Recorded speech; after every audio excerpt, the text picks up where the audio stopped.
Hello students, आज हम ray optics का एक टॉपिक कर रहे हैं apparent depth of an object in a medium. अगर हम किसी ऑब्जेक्ट को एक मीडियम में प्लेस करते हैं तो जो एक्चुअल में जिस डेप्थ पर वो होता है उस डेप्थ पर वो दिखाई नहीं देता है। तो इसके पीछे क्या रीजन है? बेसिकली इसके पीछे रिफ्रैक्शन ऑफ लाइट है। तो ऐसा क्यों होता है, क्या रीजन है, तो वो टॉपिक मैं आज यहां पर आपको क्लियर कर रहा हूं। जैसे ये सब आप फील कर सकते हो कि ये हमारे पास एक वाटर है, इसमें अगर मैं इस पेन को डालता हूं तो देखो ये थोड़ा सा मुड़ा हुआ दिखाई दे रहा है। किसकी वजह से है? ये रिफ्रैक्शन की वजह से। आप देख सकते हैं कि जो पेन एक्चुअल में है ये थोड़ा सा मुड़ा हुआ दिखाई दे रहा है, तो ये ड्यू टू रिफ्रैक्शन की वजह से होता है। ड्यू टू रिफ्रैक्शन की वजह से हमारा ये होता है। या फिर मैं ये कहूं कि इसमें अगर मैं कोई ऑब्जेक्ट इसके अंदर डाल देता हूं तो एक्चुअल में जो उसकी हाइट है वो उस पर दिखाई नहीं देता है, उससे कम हाइट पर दिखाई देता है। तो इसके पीछे क्या रीजन है वो टॉपिक हम यहां पर कर रहे हैं। ये इस टाइप से भी क्वेश्चन हमारा आ जाता है कि वाई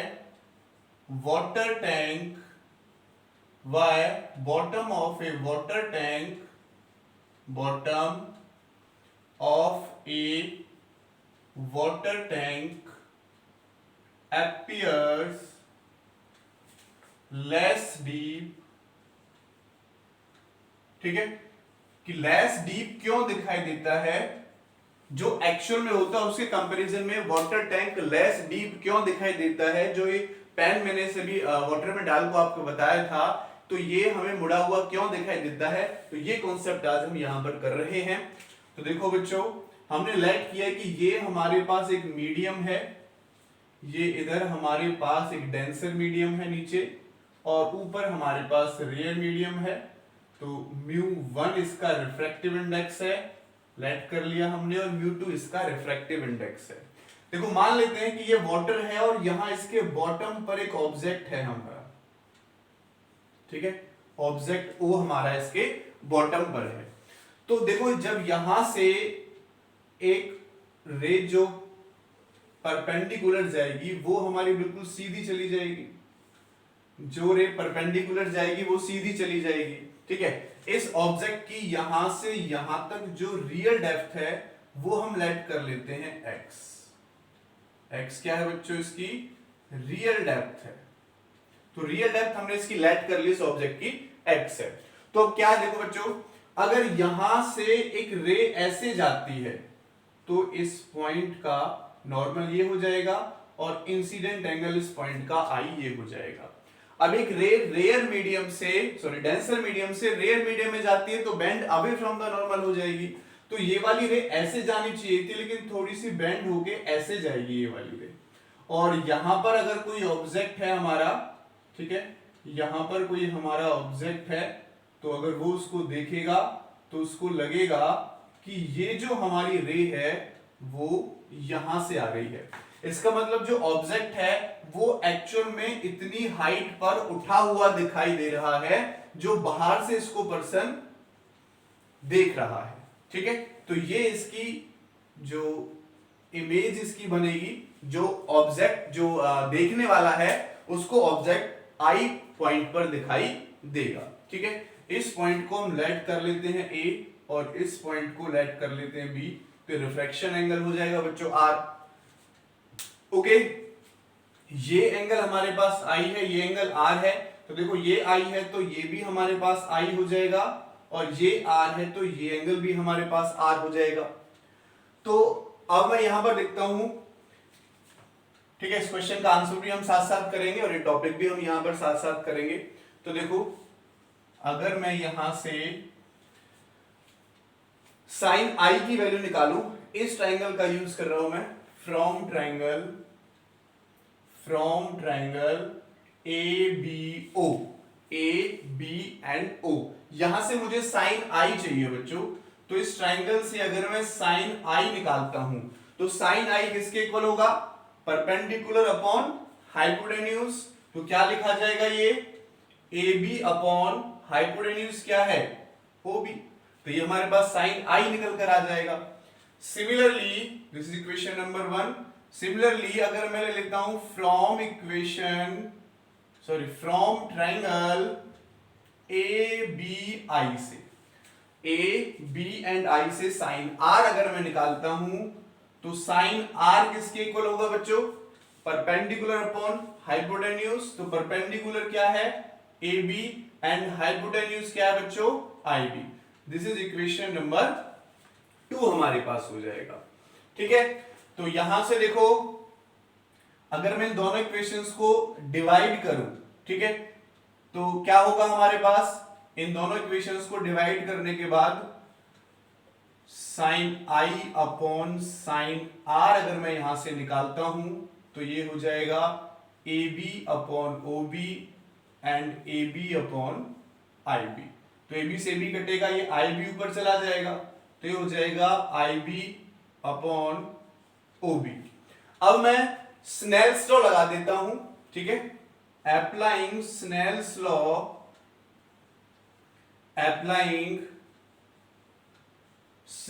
लॉ, ठीक है, तो एट पॉइंट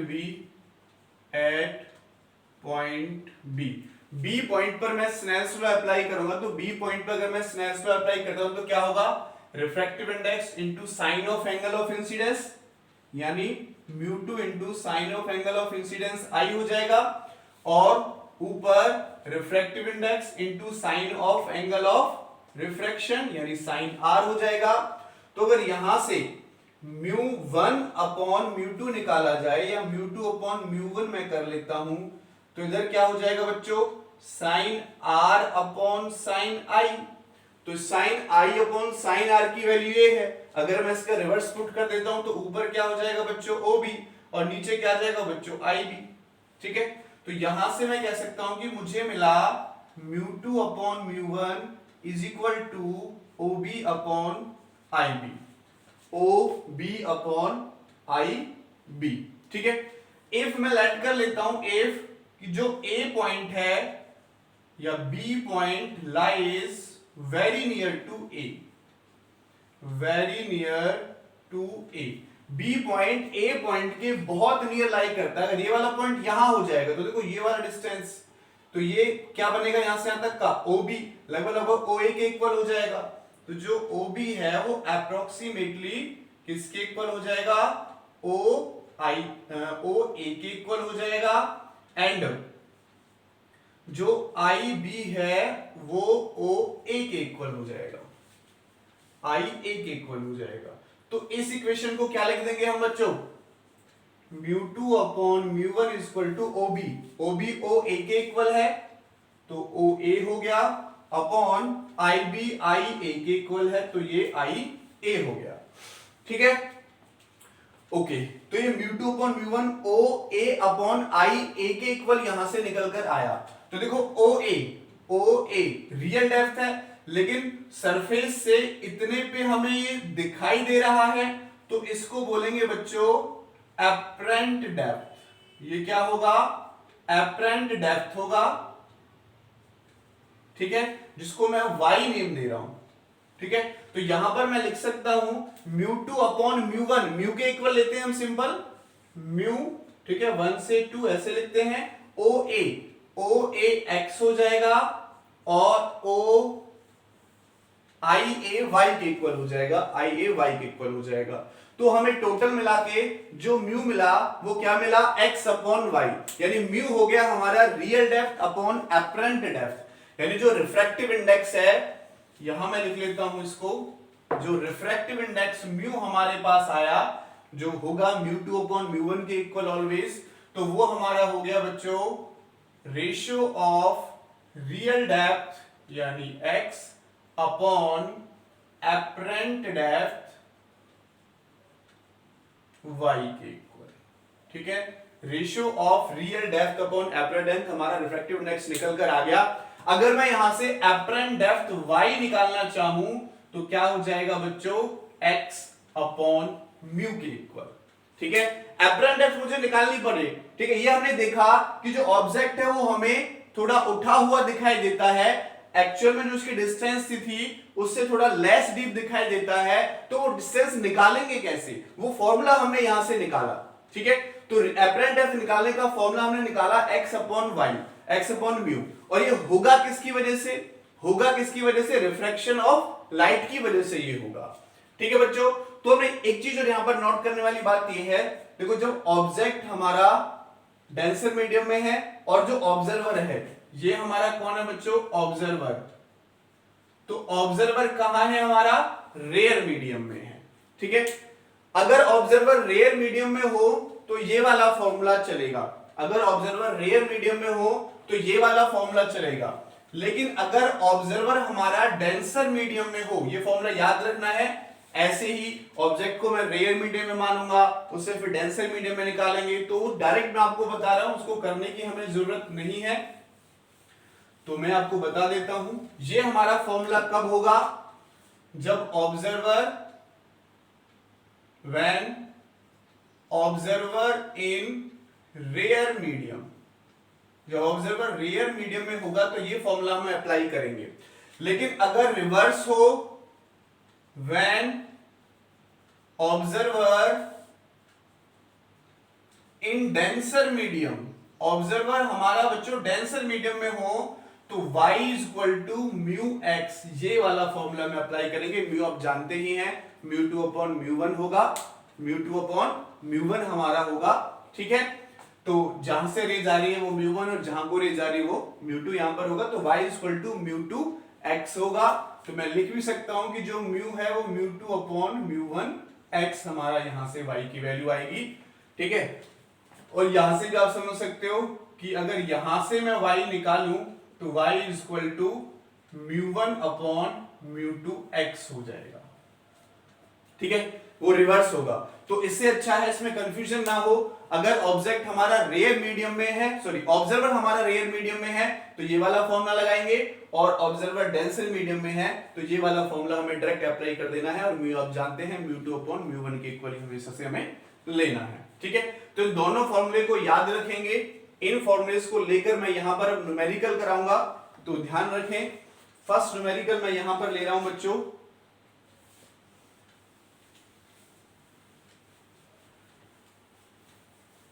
फर्स्ट न्यूमेरिकल हम यहां पर ले रहे हैं। हमें एक इंटरफेस दे रखा है जो डेंसर मीडियम को रेयर मीडियम से अलग कर रहा है।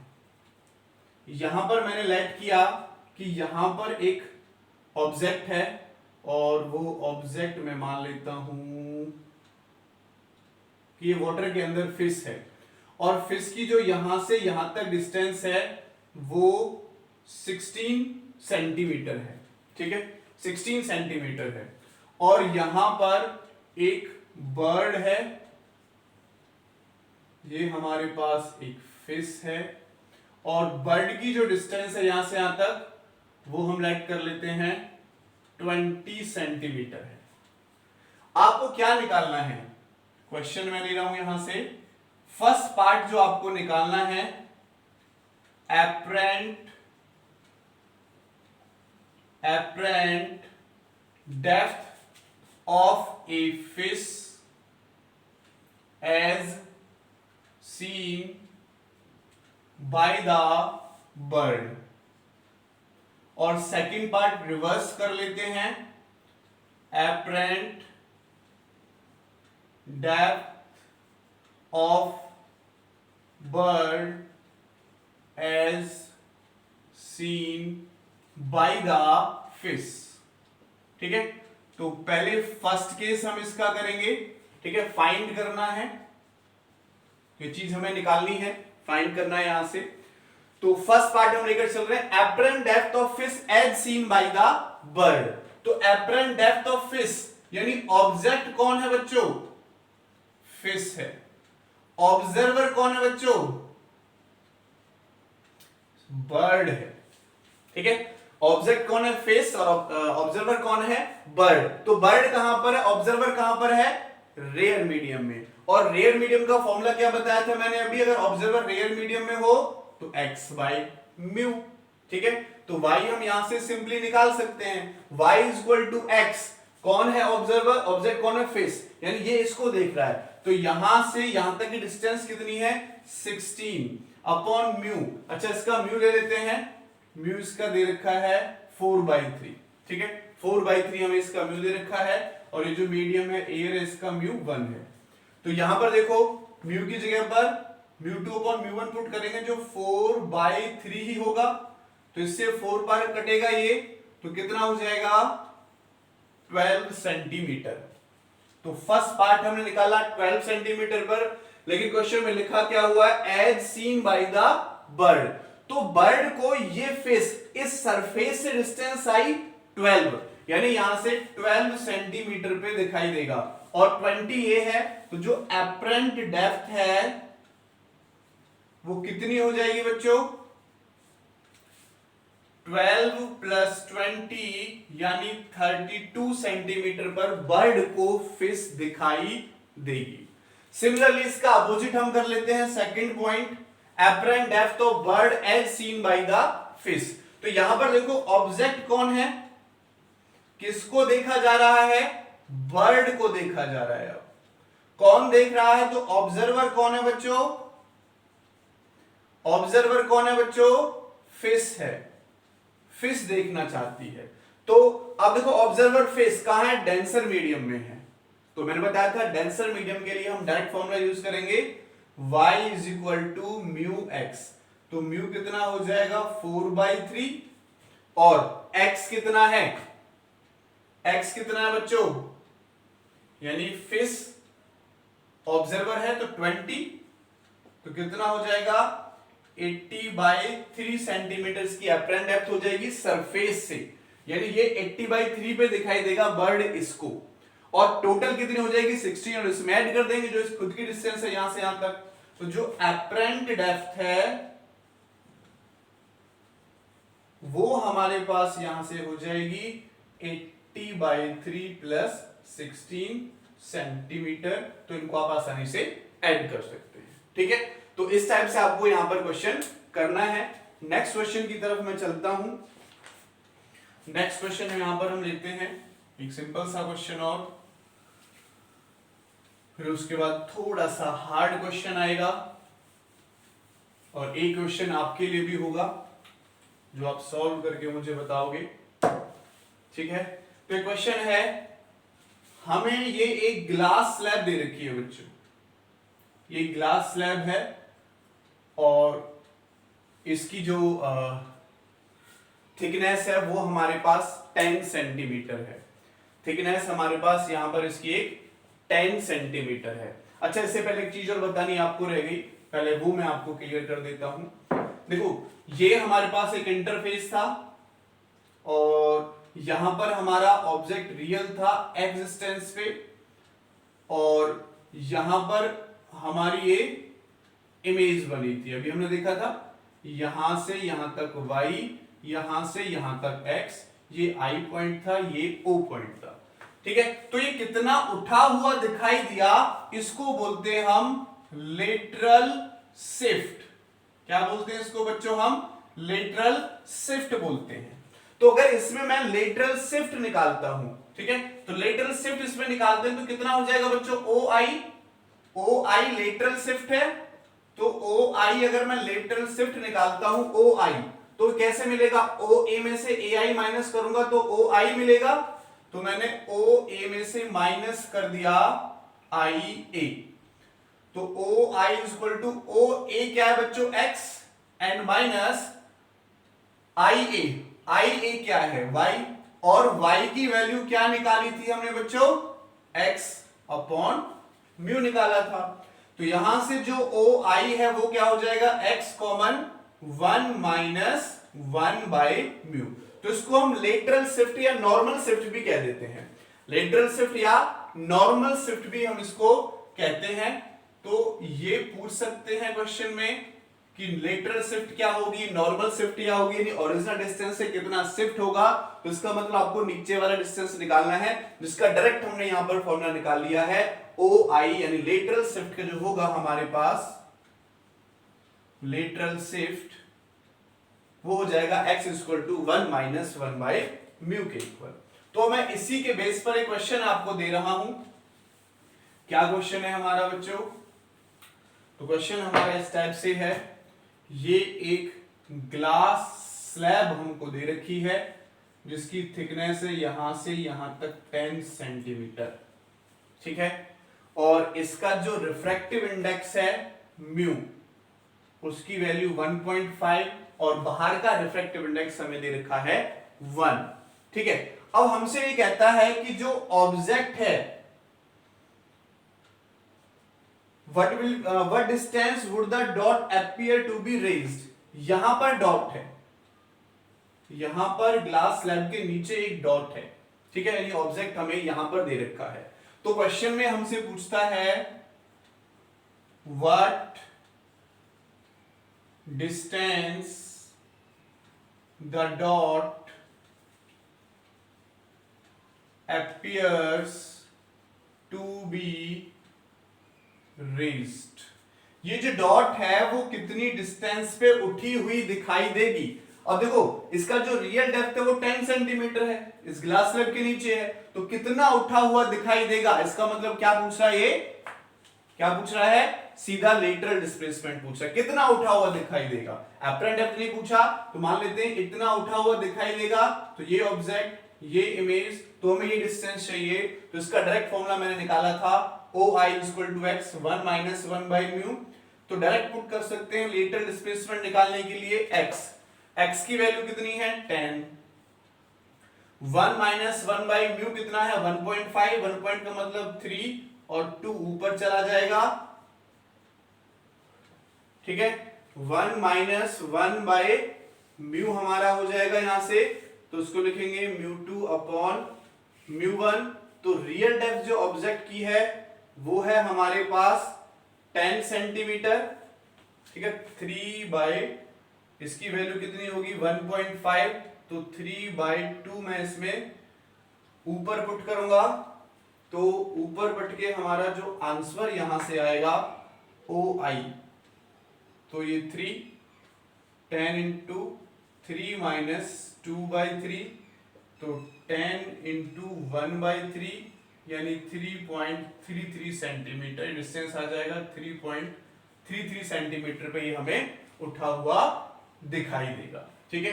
तो ये हो जाएगी इसकी एपरेंट डेप्थ की। अगर मैं बात करूं एपरेंट डेप्थ, तो यहां से यहां तक हो जाएगा, 10 में से उसको माइनस कर देंगे तो 6.66 या 67 के अप्रॉक्स इसकी एपरेंट डेप्थ हो जाएगी। एपरेंट पूछता तो वो वाला फॉर्मूला हम लगा देते सीधा, यहां पर ये पूछा है तो डायरेक्ट ये फॉर्मूला हमने निकाल लिया, हम ये वाला डायरेक्ट फॉर्मूला यहां पर यूज कर सकते हैं।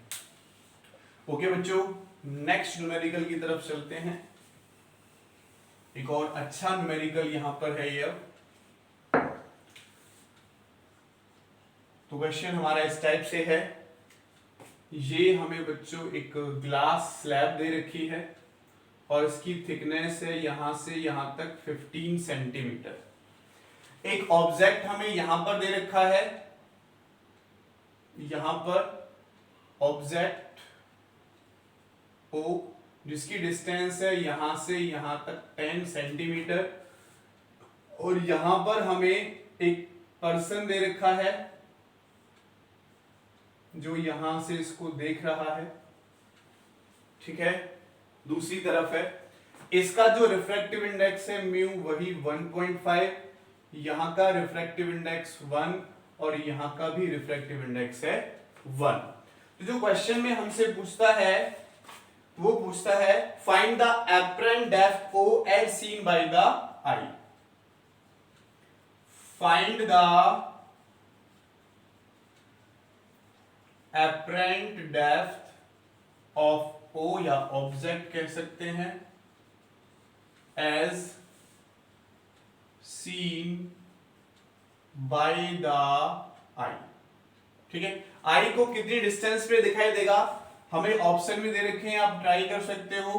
First 40 centimetre, 20 centimetre, 60 centimetre and 30 centimetre, ये हमें ऑप्शन दे रखे हैं यहां पर, ठीक है। तो आप इसको निकाल सकते हो, वीडियो को पॉज करके ट्राई कर सकते हो, बाद में आंसर मैच कर सकते हो। मैं कंटिन्यू करता हूं इसको। देखो अब यहां पर हमारे दो केस बनेंगे, एक तो रे यहां से यहां जाएगी, फिर यहां से यहां जाएगी, तो दो केसेस में हमें इस पार्ट को यहां पर करना होगा। तो फर्स्ट केस में यहां पर लेकर चल रहा हूं। फर्स्ट केस देखो, फर्स्ट केस में जो ऑब्जेक्ट है वो रे से कहां जा रहा है, जो रे है वो इधर जा रही है, ऑब्जेक्ट से रे हमारी इस डायरेक्शन में जाएगी, और ऑब्जर्वर कहां हो गया, डेंसर मीडियम में हो गया। भाई जब रे इधर जाएगी तो देखने वाला कहां होगा, यहां पर होगा इस पॉइंट के लिए, तो ऑब्जेक्ट कहां हो गया, डेंसर मीडियम में हो गया। तो डेंसर मीडियम के लिए क्या बताया था मैंने, apparent depth mu into x, ठीक है। तो y इक्वल टू म्यू की वैल्यू कितनी है 1.5, x कितना है 10, तो y 15 सेंटीमीटर पर, यानी इसके अंदर जो ऑब्जेक्ट है उसको ये 15 सेंटीमीटर पर दिखाई देगा, ठीक है। उसको कहां दिखाई देगा, वो 15 सेंटीमीटर पे दिखाई देगा।